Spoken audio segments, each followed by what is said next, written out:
today I have the privilege to co-run this webinar with Lawrence, but I'm Irek. I work at GetResponse, and I'm a customer content lead. So actually it means that I work with customers to actually show the product in real life context. So this is my angle, and today I will make sure that I will share a few case studies with you to show you everything we talk about with Lawrence in certain real life scenario, in certain perspective.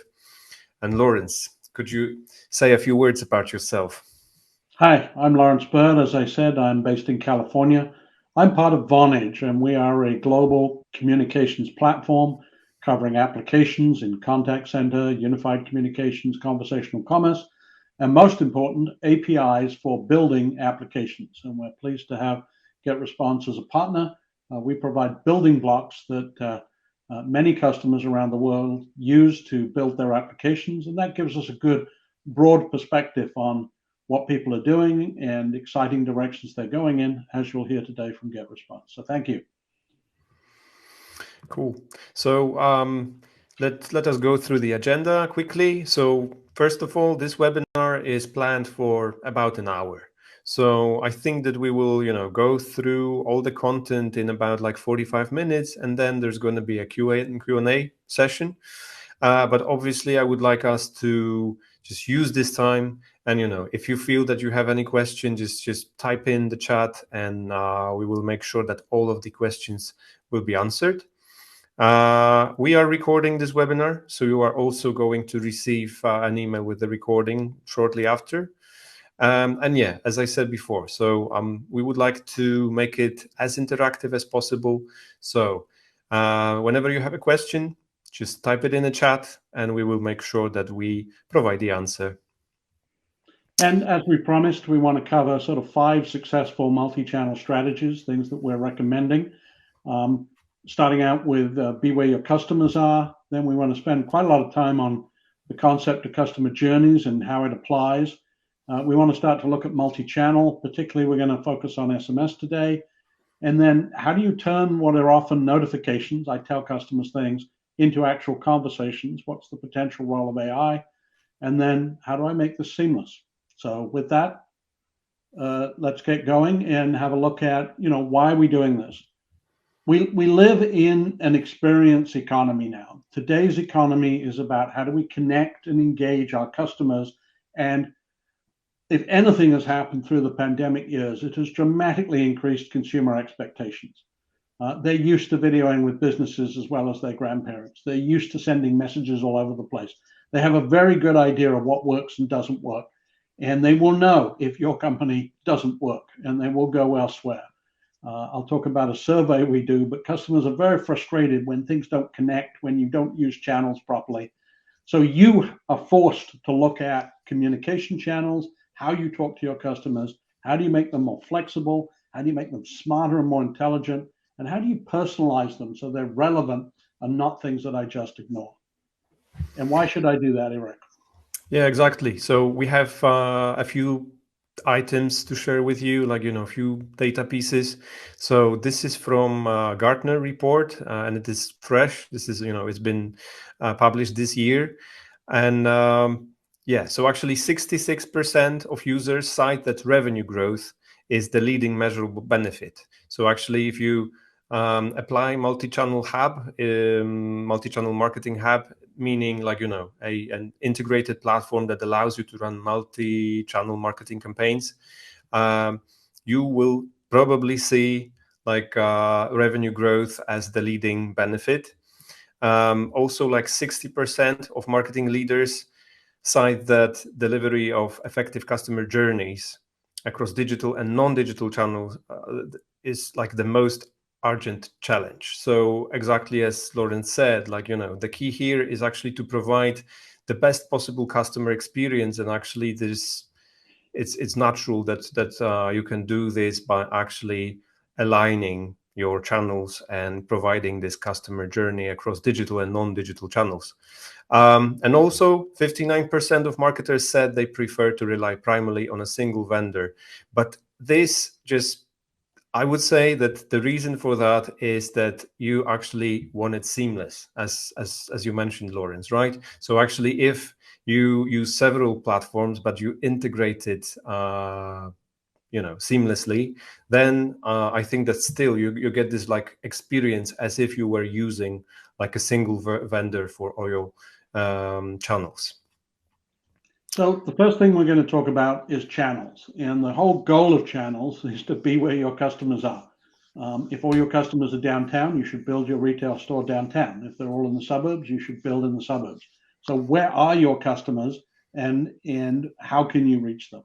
And with that, we can see that if you look at different channels, there's all of these have global reach. And obviously email, and we're going to talk quite a bit about SMS, but the principles that we talk about will apply to emerging social channels. This webinar itself is not going to be going deep on social channels. We want to sort of show, how do I mix messaging and how do I mix email? How do I make them work together in order to have these global conversations? So there are literally billions of users out there, and there's very broad coverage if I look at email and SMS, and also pretty broad coverage if I look at social messaging. So let's drill down and look at email and SMS as channels and what to expect from them. Yeah, so when it comes to email, so it is still like, the preferred channel to receive offers from brands. So I believe that SMS and social media is like more on the personal side, but email remains this like, preferred business communication channel.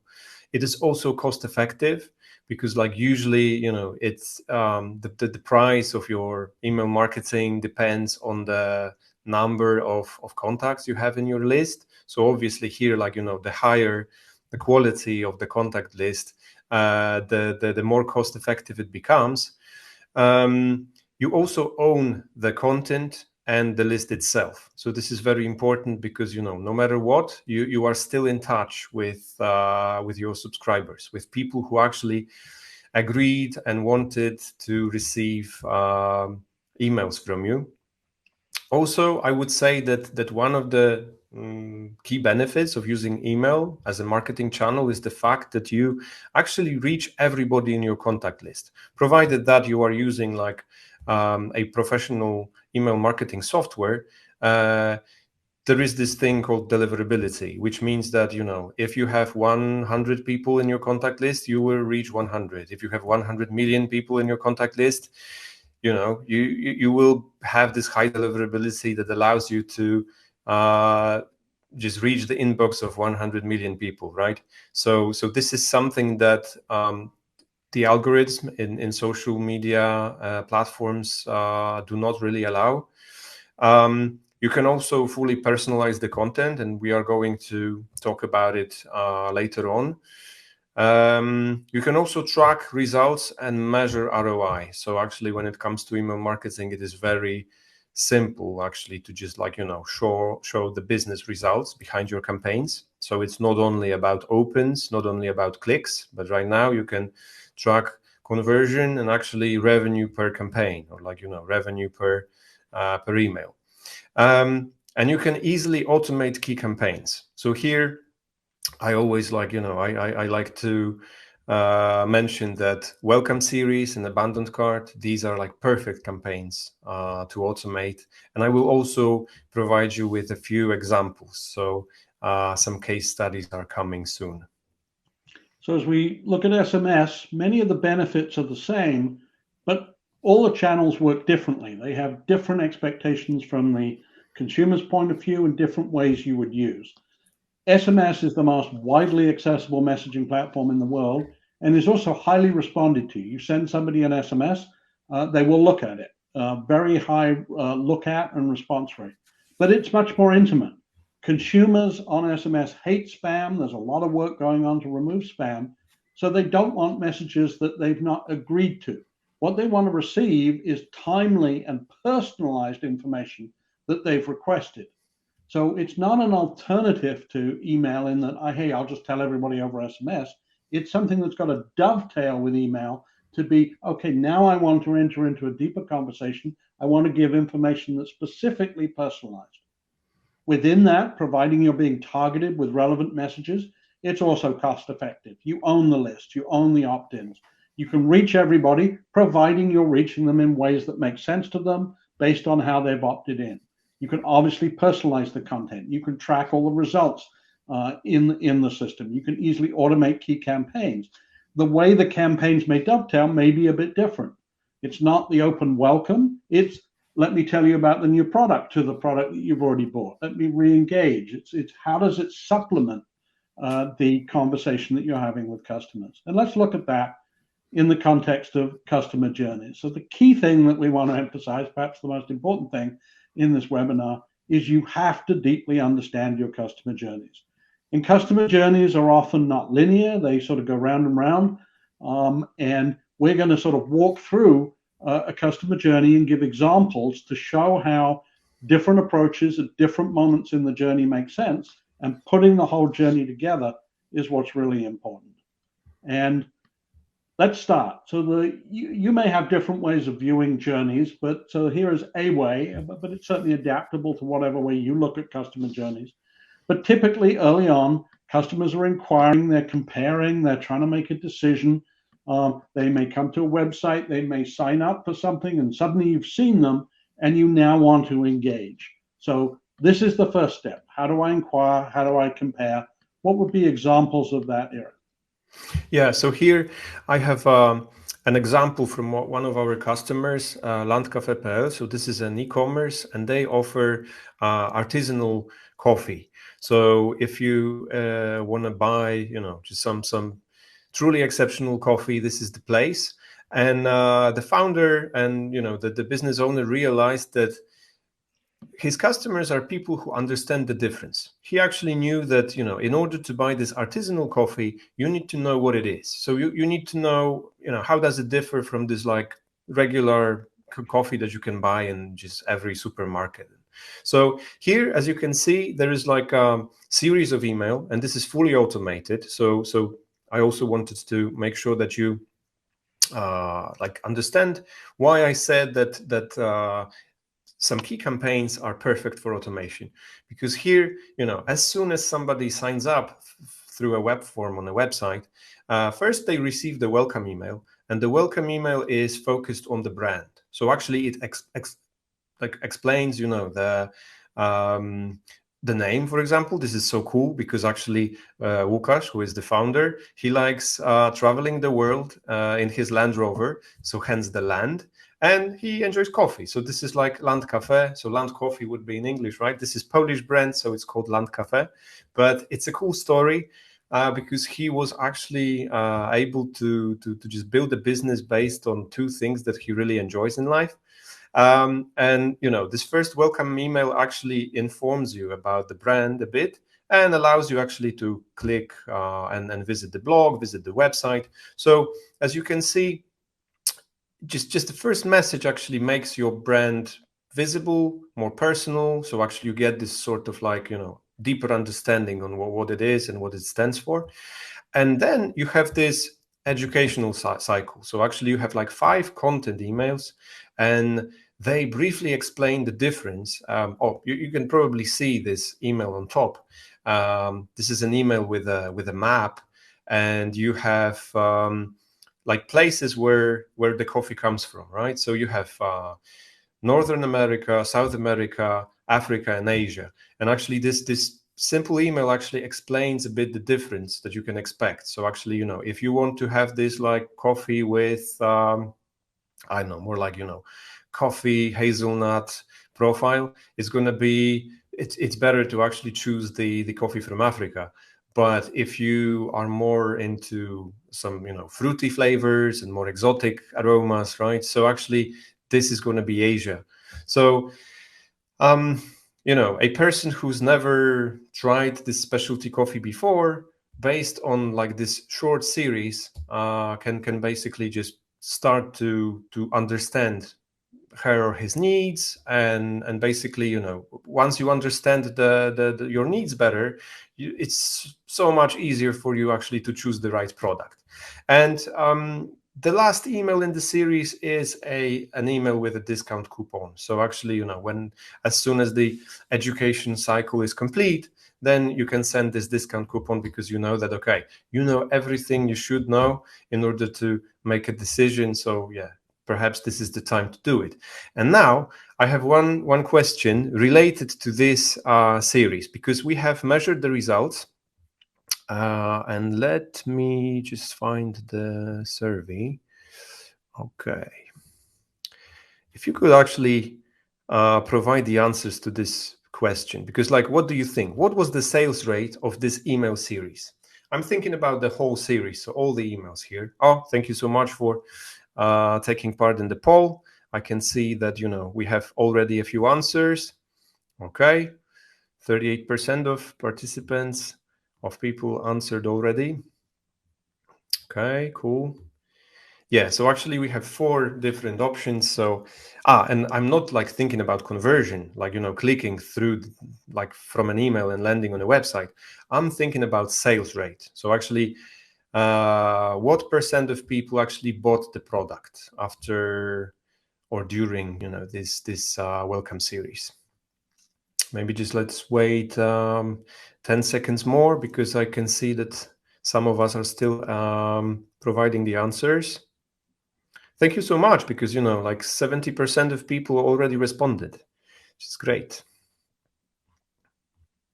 Okay, so we have 4 options. Let me see. Okay, so now I finished the poll and you will be able to see the results. Okay, let me share. Yeah, so actually 5 people said that is more than 40%. But actually, let us go back to the results.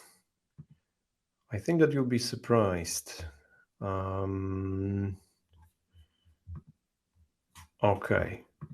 So it was 54% of sales rate. So 54% of people who subscribed bought the product during the education series or with a discount coupon, and it was 40% during the educational campaign, and the email with the discount, it had 13% sales rate. So as you can see, the results might be outstanding if you only understand your customers properly, if you understand their needs, and if you provide them with relevant content, right?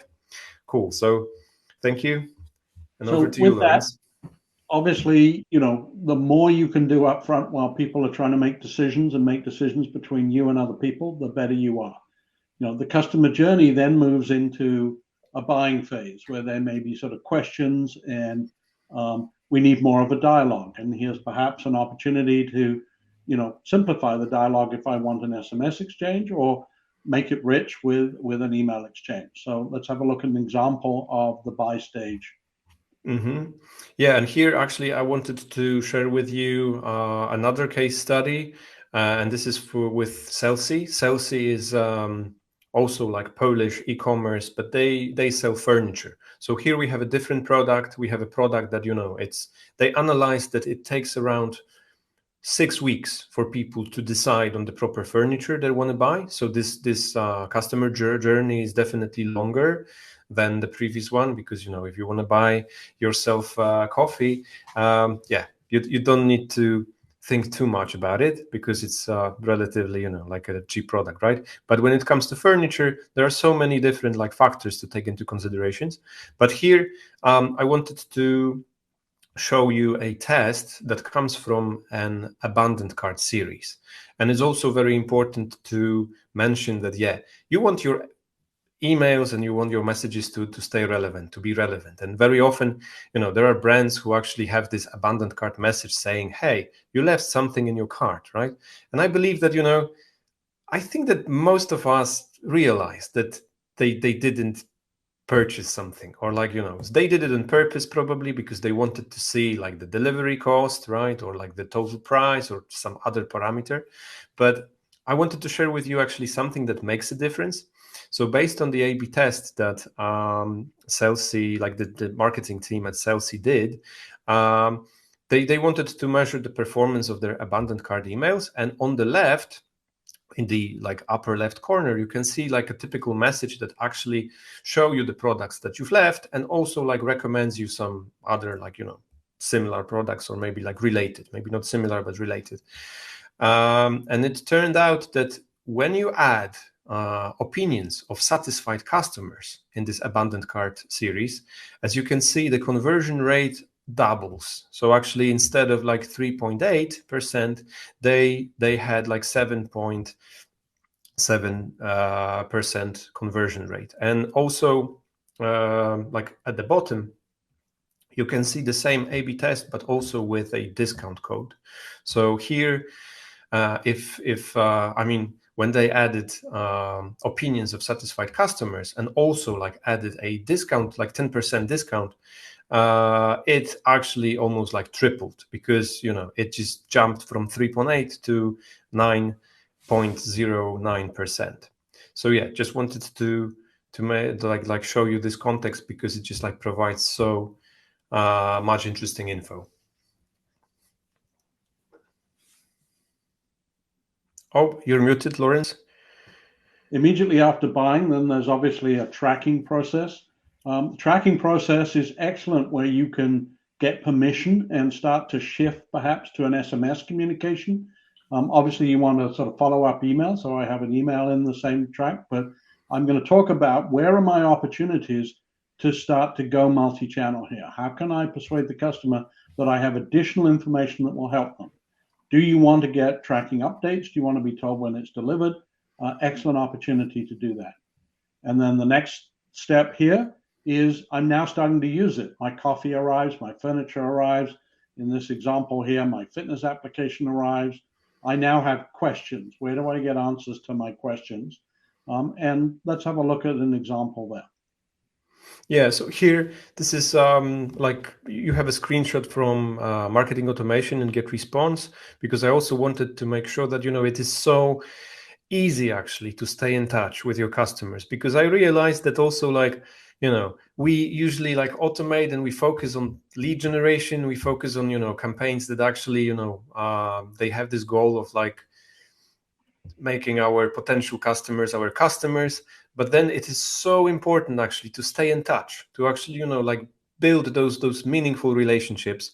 And also like when you purchase something, this is the moment when like, your expectations meet reality. So it's a very good idea to even like, create something as simple as you can see right here. Like whenever like somebody purchased something, you wait some time and then you send a survey, and you actually want to just, it might be a super simple survey like this one, but you want to measure like, okay, are people satisfied or not really? Like, is there any room for improvement? Because here you can, for me, it's especially important because, as I said before, I work with customers at GetResponse. This is actually where I get my content from, right? So I wanna talk to people who are satisfied with the product, and I also want to talk to people who, experience some difficulties, and I want to make sure like, okay, so what happened? What is the reason? Like, what because then I have so much content like to produce, and also like so much feedback to actually pass on to our product development team. So yeah, this is it. Like, stay in touch with your customers and see actually how they've been using the product, and what they feel about that. And that obviously extends through the support moment, right? Now, the support moment may be using other channels. Maybe they contact a call center. Maybe they send an email. So you've either got to handle email responses, or you've got to move information. And we'll talk about this as our fifth category at the end.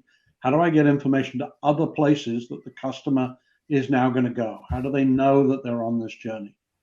And moving forward, another step is re-engagement. Right? You've got the customer, they've bought something, they're now a customer. Customers are hard to get. So how do we take full advantage of this customer? How do we start to re-engage? How do we get their permission to tell them gently about new information and new updates? And what is it that I would want next at the right moment in time, right? I'm not going to rebuy the day afterwards, but what is the right moment in time, and what is the right message that's going to convince the customer to re-engage with you? Yeah, and here I wanted to show you an email that comes from American Giant. This is a fashion e-commerce brand. It's US brand, and I really love the way they actually run their email marketing. And as you can see, this actually email proves that your digital experience might be, superior to traditional offline experience, even when we talk about fashion. Because I can imagine myself going in the shop and just looking at this. Because as you can see, this product, the main product here is like a hoodie, right? It's and you have like original fit or relaxed fit. I think that if I went into a shop and actually I saw these two hoodies, I would see the color difference, that's for sure. But I'm not so sure if I actually, if I could spot the differences in the fit. But as you can see, this email, clearly explains the main differences between these two products, and also allows you to if you feel that you are ready to purchase it online, go ahead. You have this opportunity, so you can shop men's or women's. But if you would like to just put it on, just measure it and see if it fits or which one is better for you, you can actually see the locations of the brick and mortar shops and visit the one close nearby. So I really like And this example. and these kind of messages are obviously driven by what I know the customer's already purchased. So am I giving them a hood? Am I getting them to buy their second hoodie, or am I getting them to get a hoodie because they previously bought t-shirts? These are the decisions that need to be made as you try and re-engage. And therefore, what we're looking at is what is the outcomes throughout this journey? What am I expecting to get from each of the steps in the journey? How do you see it, Eric? Yeah. So actually here, first of all, we usually focus on money, right? So you expect revenue, you expect higher revenue, and you want to look at these touch points from this perspective. So for sure, you can expect higher revenue if you actually send personal and relevant messages. But you also, get this better customer experience, as you said before. And, satisfied customers, they have no need to search for competitors. I know at least like 5 brands that I could name right now that I'm just satisfied with, and I not only purchase regularly from them, but I'm happy to recommend these brands to my friends, to my family, just spread the love. So here I would say that we have like two main goals reached. Like first is like money, so the revenue. So this is like basically the business perspective, but we also have this customer satisfaction, and then we have even like more business out of it, and we have this great following, and we have basically people who appreciate us as a brand.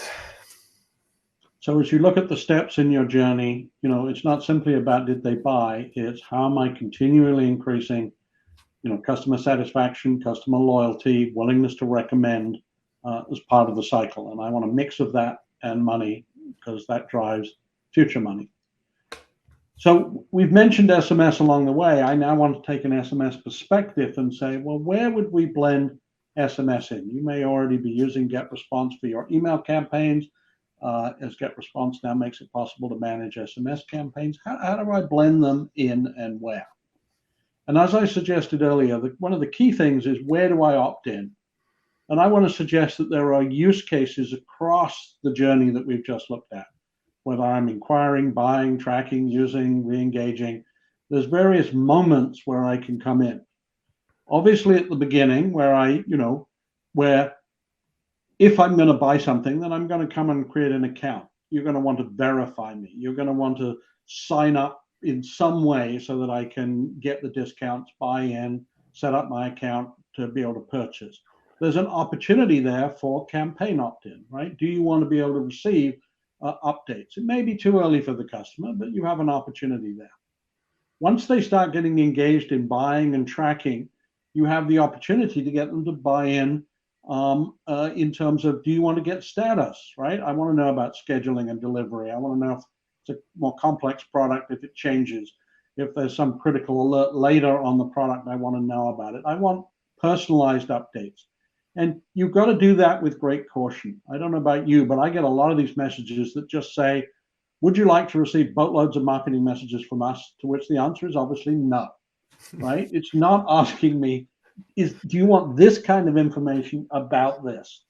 I'm always going to say no if all you say is, would you like marketing? No, I don't. I want personalized information that's relevant to me. So that moment of buying is an absolutely great moment to try and get opt-in for some things. And then I'm in the middle of the transaction. I'm in the middle of buying and using, and whether it's shopping or events, or I'm going to an entertainment event and I really want to know if the event, if it's going to rain or what's going to happen, or maybe further afield, I'm in healthcare or I'm in education or I'm in financial, and I'm getting information. You have the opportunity to opt in at the moment within the transaction. I'm supporting the transaction online in some way.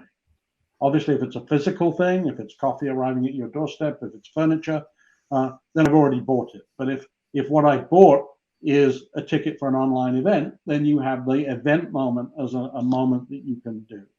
And then obviously I have lots of opportunity in the follow-up. How do I get support? Can I sign up? Can I get notifications?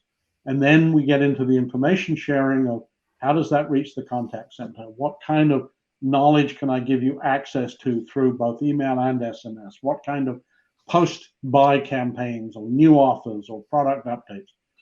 I really want to know when you have that in blue. I really want to know when you told me in the upfront inquire that you would soon have coffee from XYZ. I want that coffee. Please tell me when it arrives. And maybe at some point, billing and collection may be an issue. So the suggestion here is look at SMS as a supplementary campaign that you're going to blend over the top of your email, and look at the moments where you can get opt-in for different things. And absolutely don't ask me, do you just want lots of marketing? Because my answer would be no. You're very specialized about what am I going to get? How is this going to be relevant to me? And part of this is what we call turning notifications into conversations.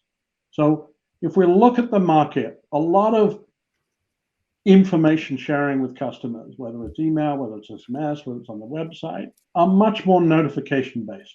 I'm going to tell you things, and I'm going to hope that you then do something. So there's limited integration of the experience. We're increasingly seeing that we want this to be two-way. I want the customer to reply.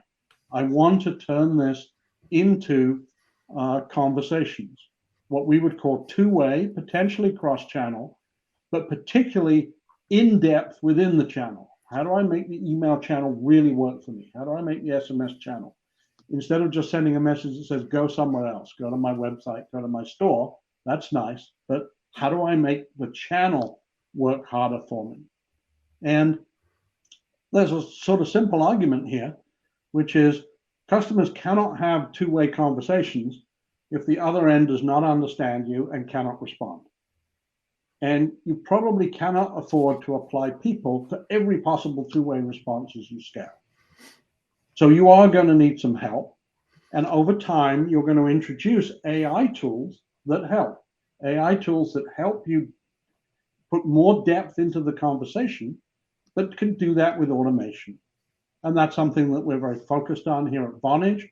And you can read more about that at vonage.com in terms of our approach to AI, to automate SMS, to automate voice, to automate other channels, so that you truly can start to turn those into intelligent two-way conversations where the automation understands what the customer is saying and can then decide, okay, when do I really need a person, or how much of this can I automate? If I'm just sort of, getting a response that says, but when is it available, and I have responses for that, why can't I automate that? And then similarly, as we look at our email marketing, I want to be able to personalize it. So how does that work, Eric?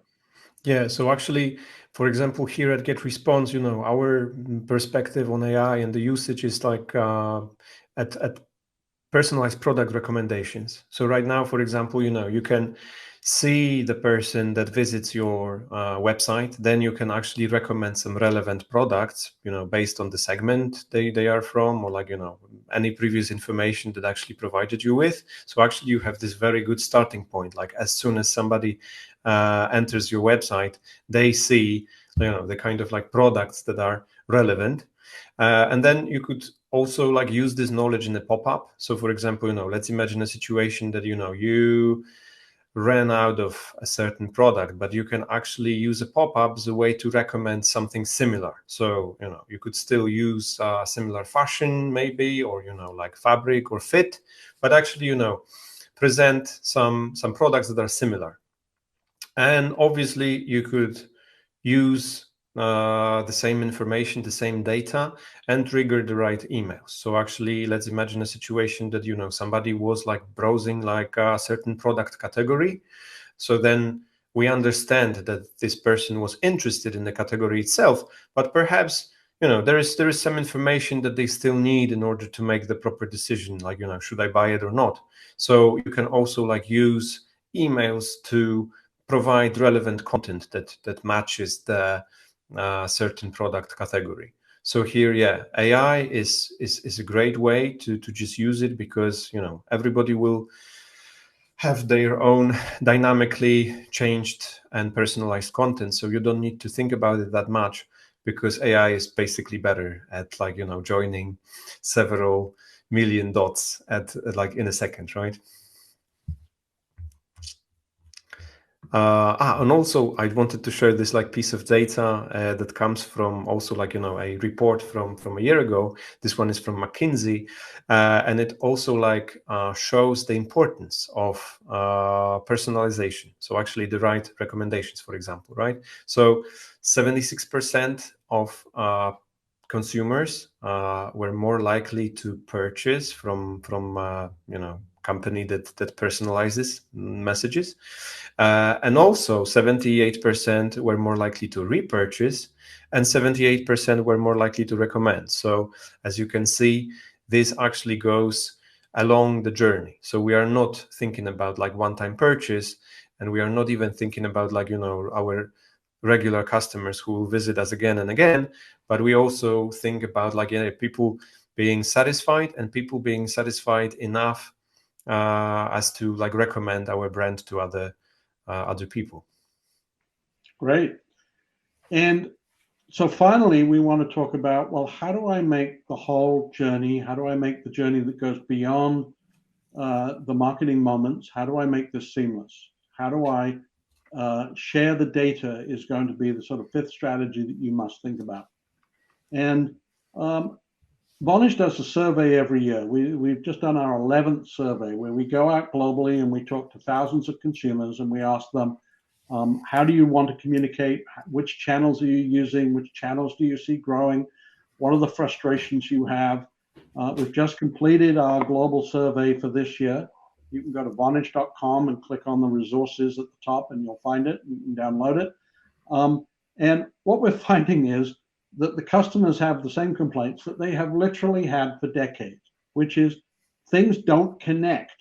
When I do you're not sharing information. I keep repeating myself. Why do I have to keep doing that? And I'm not going to. I'll age myself back to the dark ages if I tell you the first time I heard that, and it's not good. And that means that as we come up with all these strategies, it's not enough to think about the front end and what it looks like and the beautiful campaigns that Irek showed you. You have to think about beauty on the back end. How do I go from that first contact to what I say in the email, to the SMS campaigns that I wrap around it? How does that integrate with the e-commerce data so that I'm getting recommendations that I can include in my marketing, and I'm getting the the value of what I've learned from customers to appear in the e-commerce system? This frustration started about a week after websites were created, says Dan. I remember it from before websites were created, back when contact centers were created, let alone websites. So it's a long time. So, and then the customer calls the contact center. How do I make sure that there's the ability to get access to the information that will then drive me to a new sale. So we think what's very important is thinking of your data and your integration strategies on the back end simultaneously with thinking about your customer journey and campaign strategies on the front end. And what are some examples of what you're seeing here, Eric? Yeah, so I wanted to because the previous slide that you had, and actually, it starts with the first contact, and I also like the example that you mentioned some time ago about people basically asking, do you want marketing at the opt-in, right? And nobody wants that. To be honest, I even saw web forms with no information whatsoever. You only had there is this place for your name and place for your email address, and there is this button subscribe. So why would I do that? There is no context, and I think that it is totally missed opportunity, because if we think about it as let's think about opt-in as the first contact, right? So you can actually really provide people with information, what they can expect, and you could also even ask them about something more.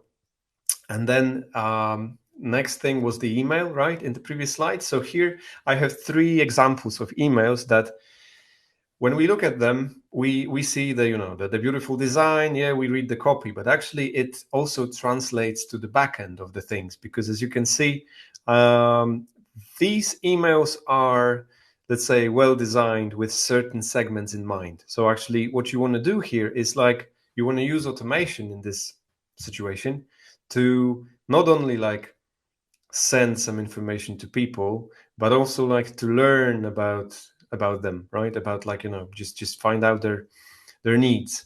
So actually you could properly design your emails so that the segments are informative, and based on the clicks, based on the segments that people choose, whether they are male, female, I don't know, it's just gifts for him, gifts for her, gifts for kids.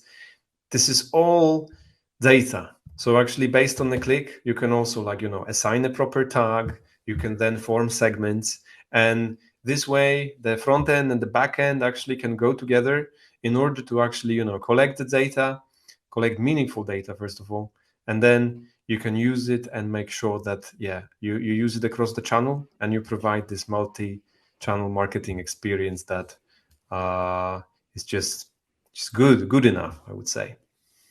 And obviously, that's the value of platforms like GetResponse that are sort of bringing together all your front-end data, but providing you with integration into platforms like eCommerce, both using its data and providing new data.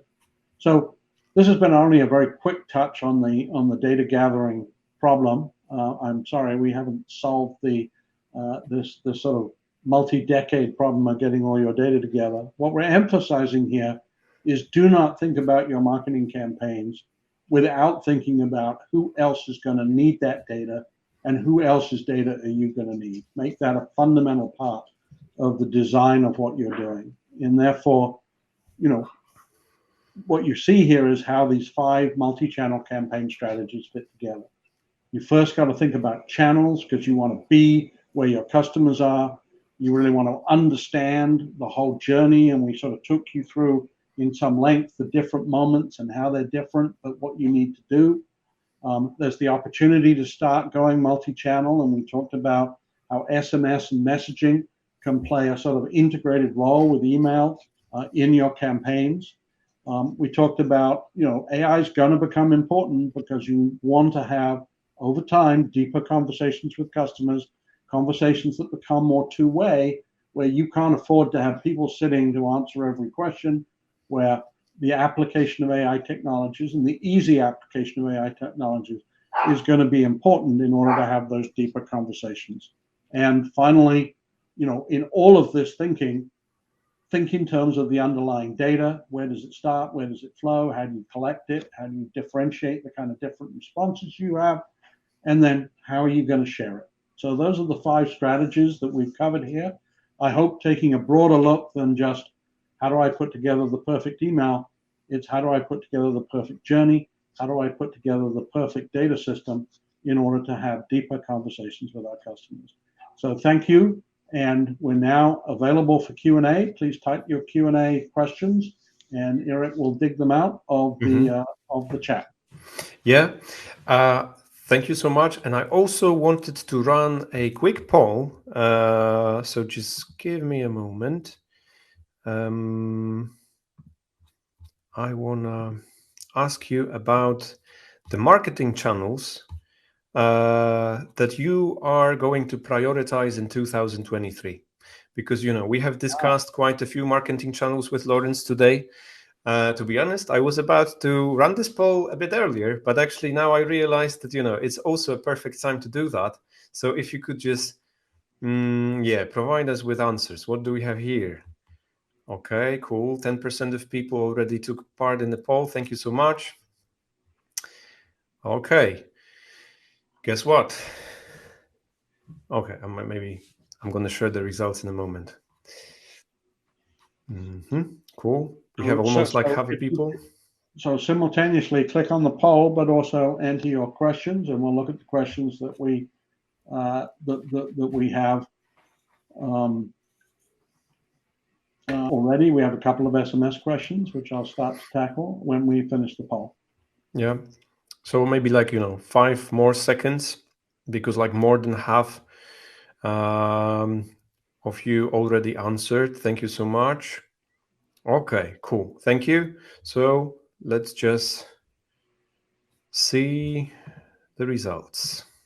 Here we go. Okay, so social media marketing is actually leading in our poll. Then we have search marketing and digital partnerships. And then we have digital advertising, digital PR, and digital messaging. So thank you so much. And now we are going to...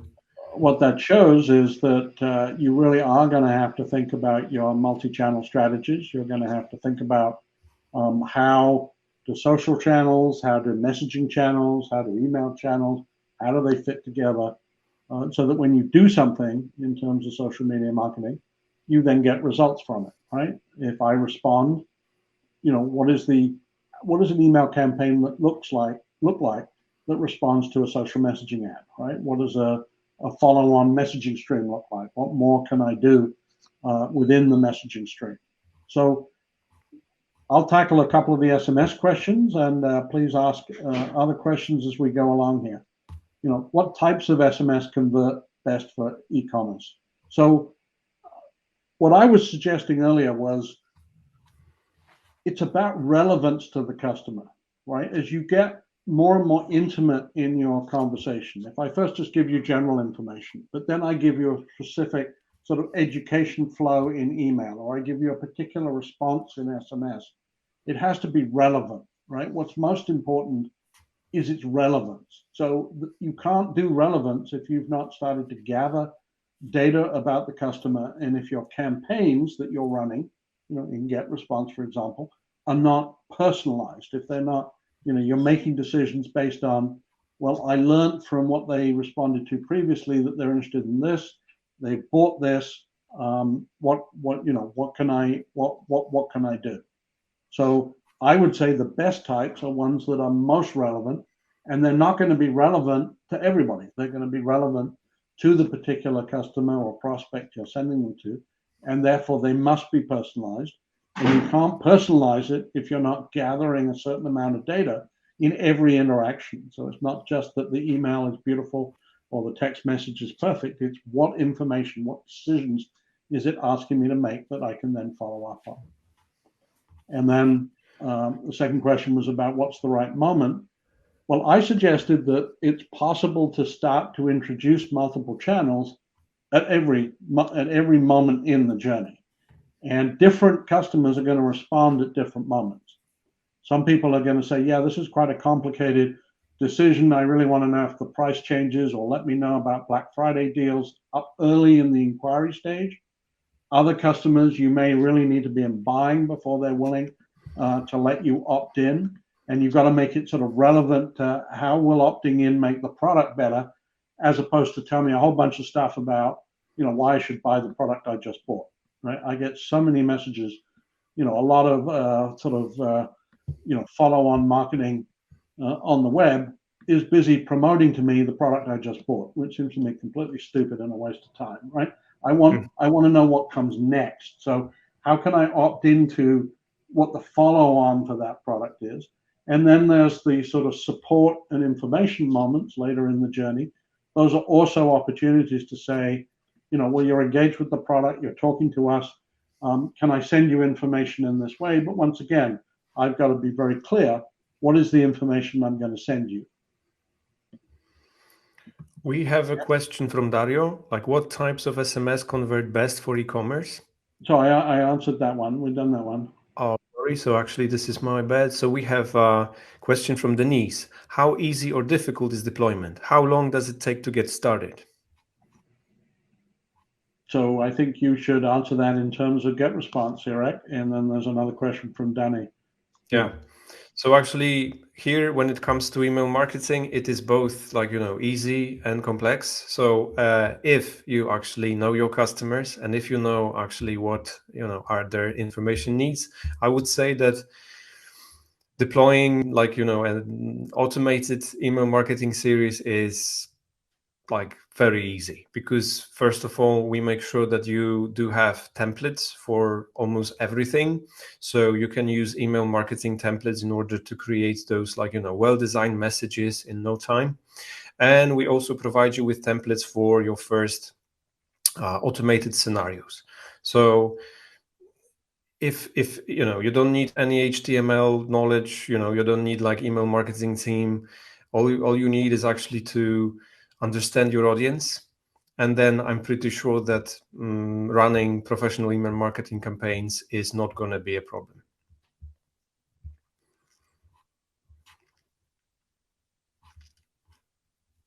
Okay.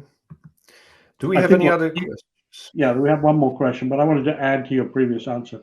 I think what's key to that answer is the tools are making it easier and easier for you to build these things and automate these things.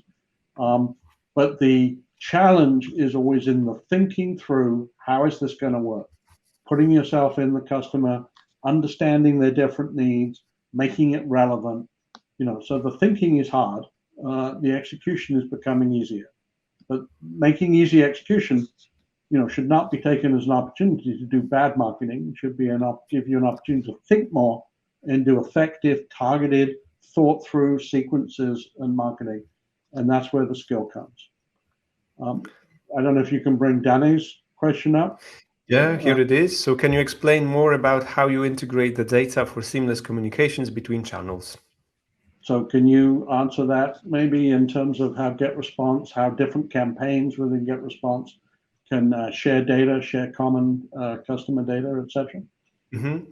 Yeah, so actually we definitely make sure that you have this opportunity to integrate GetResponse with your other platforms and your website. So what we do is actually we use the data to translate it into customer profiles, and then based on like similarities, you can create something called like a segment. So you segment your contact list.